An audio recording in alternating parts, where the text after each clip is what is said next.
Magandang umaga po at mabuhay tayong lahat. Si Katuring, Second National Convention ng Regasco.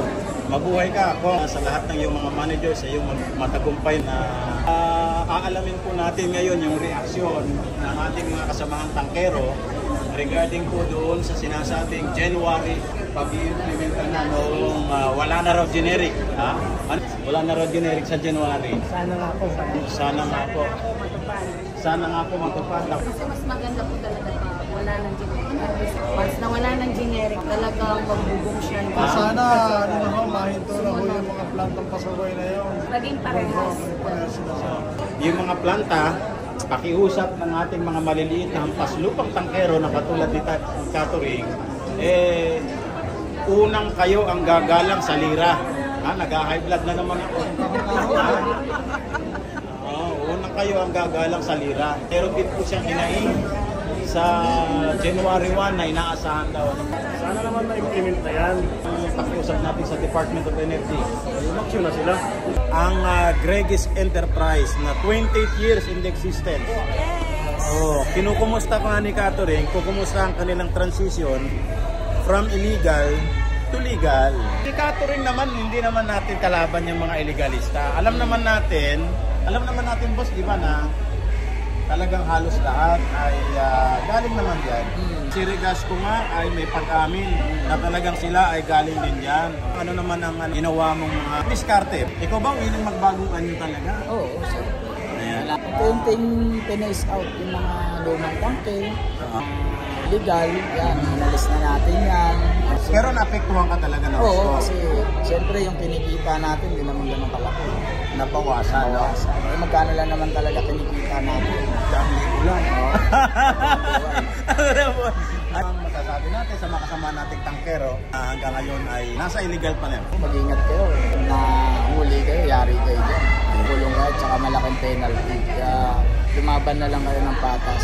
Ayan si Gregis Enterprise ng Mandaluyong. Shoutout po sa kanyang mga suki. Kasama naman na ho natin ngayon ang isang exclusive dealer.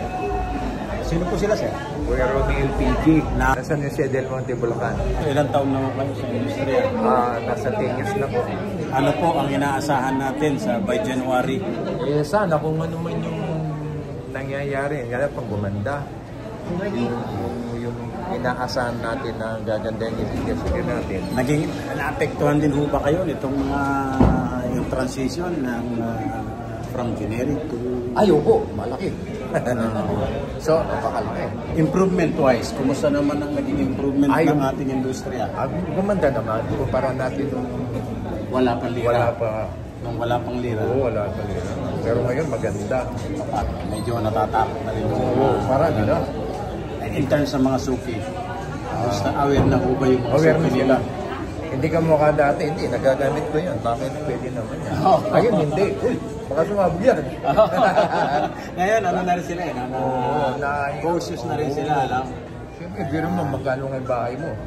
Milyon yan. Correct. Galang tangki lang. Magkano lang. Anong may papayo mo naman sa mga kasamahan natin na ayaw pa rin illegal?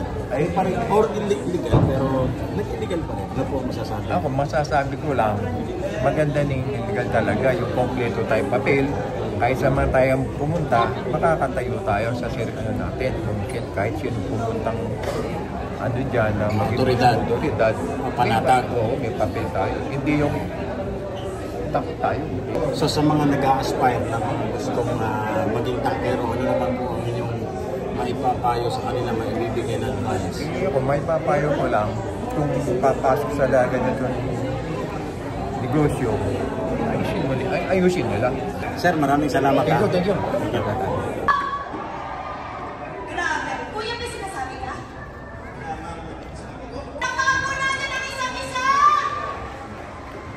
Masaya ba tayo ngayong hapong ito?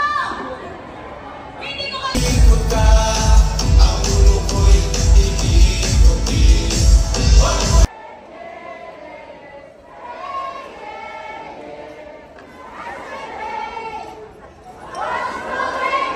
wala na may lalakas yan!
Sayaw!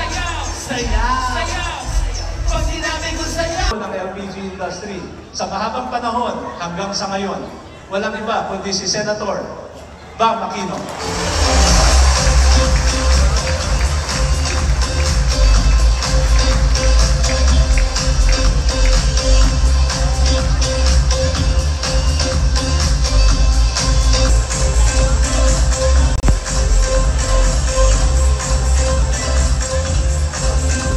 Sa pagkakataong ito ay nais magpasalamat po ni Catering sa atin pong mga followers, sa atin pong mga kasamahang tangkero na naka-meet and greet po natin kahapon. Unang-una na po dyan kay Ma'am Michelle Marino, kay Ma'am Gina De La Cruz, all the way from Isabela. Sayang lang at hindi po natin hindi nyo po naisamak si Ma'am Ani Sumuldong at saka si Ginoong Meldy Ramirez. Mukhang abalang-abala sa kanyang negosyong tangkihan sa Isabela. At siyempre ganun din sa mga taga Bulacan, San Jose del Monte, taga San Miguel, na namit po natin, taga Cavite, taga Antipolo, no? Kay Captain Malapit ng Bureau of Fire dito sa may Potrero, Malabon at sa kanyang asawa. Okay, at sa iba pa nating mga kasamahan na tangkero, kay Mr. Guevara na nakausap naman natin kahapon, nakakwentuhan natin. Maraming salamat sa inyo pong mga feedbacks, no, sa atin pong industriya. At siyempre pinasasalamatan natin ang hanay ng Rigasco, particular na dyan kay Congressman Arnel T, kay Mr. Ponce, Ma'am Leslie, at sa lahat po ng kanyang magigiting. Mababait na mga managers na talaga namang personal na nangangalaga sa mga dealers.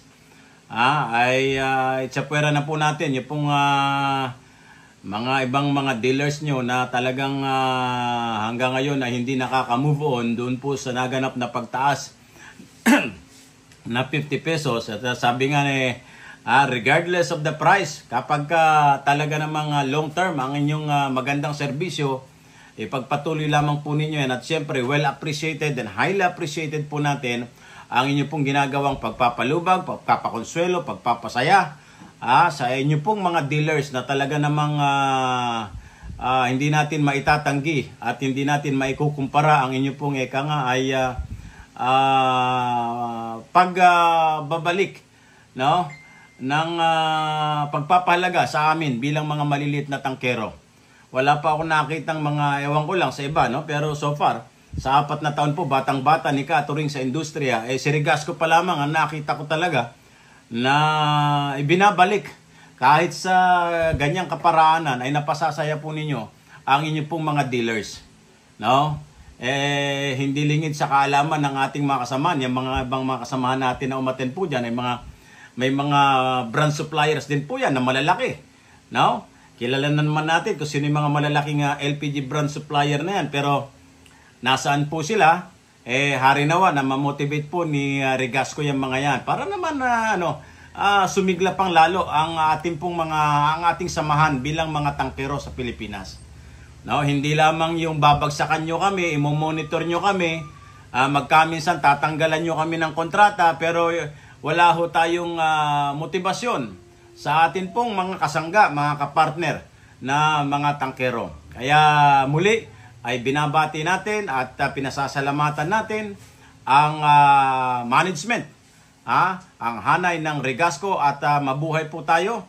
At muli ay inaasahan natin na mas lalong sisigla, mas lalong gaganda, at mas lalong ay maipangunguna natin yung safety interest ng publiko sa susunod na mga panahon, lalo na sa January. Napakataas po ng ekspektasyon ng atin pong mga dealers sa January, na kung saan nga sabi natin ay totally mawawala na po sa sirkulasyon ito pong mga pinagbabawal na tangke. At hari nawa na sumunod na rin po dyan ang ibang mga brand na makipagtulungan kay Rigasco, no? Hindi lang po iisipin natin nakakompetensya natin si Rigasco, sa halip ay meron po tayong pangunahing obligasyon na sabi nga natin ay ipanguna yung pong safety interest ng public in the first place. Yun po yung dahilan kung bakit po nalimbag, nalikha ito pong tinatawag nating Republic Act 11592.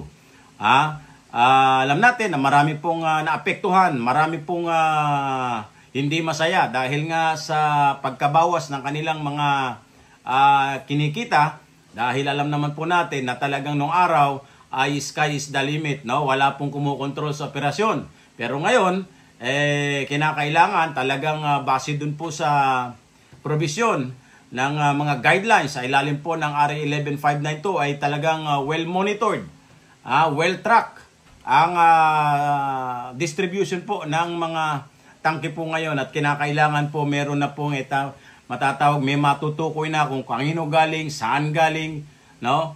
Sa pamamagitan po ng mga kasunduan po na yan. Kaya umaasa po ang kabuuang mga tangkero sa Pilipinas na sa pangunguna po ng LPGMA, sa pangunguna rin ni Rigasco, sana dagdagan pa ang magandang kalusugan mo upang mas lalo mong maipanguna ang itong implementasyon ng Republic Act 11592. Sa mga kasama nating tangkero, lagi po natin sinasabi, huwag po tayong maiinip, suportahan po natin ang paggalang, pagdisiplina, pagpapatupad dito pong lira na ito, no? At gawin po natin professional ang ating pong hanap buhay. Huwag po nating ipakita sa publiko na ang ating pong hanap buhay ng mga bardagulan o mga katulad po yan ng ibang mga kasama natin sa industriya na nag-illegal pa rin.